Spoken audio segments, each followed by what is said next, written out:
Twitter finally unveiled its S1 today, revealing its plans to go public later this year. So the big news on the revenue side was the company is still growing. However, it lost a fair amount of money. It lost $80 million last year, which is pretty big. How do you think investors would react to a loss in the company's balance sheet like that? I think people will definitely look at that, but it seems like the company's growing so fast, especially on the mobile side, that I think a lot of investors are going to overlook that, at least in the short term, as long as the company can show that it's cutting its losses, which I'm sure it will in the next couple quarters. So the hype is there.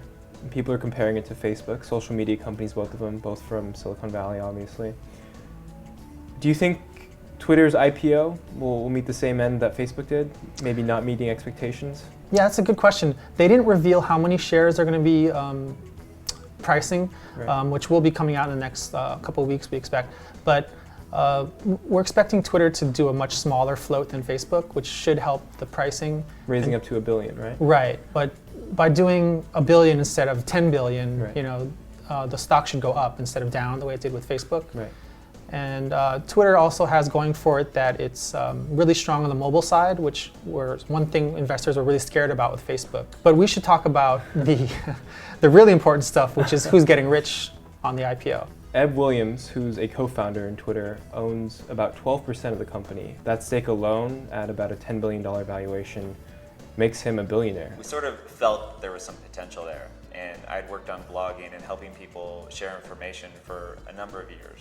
And we knew that was kind of a universal desire, but we certainly didn't see the path that Twitter would go on.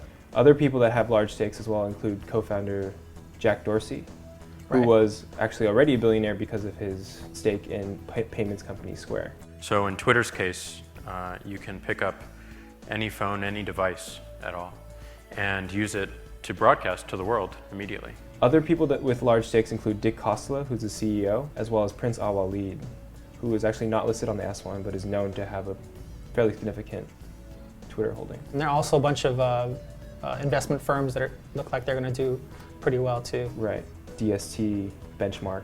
Union Square Ventures. So tell me predictions on when the IPO will actually happen. Under the Jobs Act, companies have to reveal their information at least 3 weeks before the roadshow. Mm-hmm. Based on that, we expect the IPO to happen probably in the next 3 to 4 weeks. So you should give me some Twitter shares for Christmas.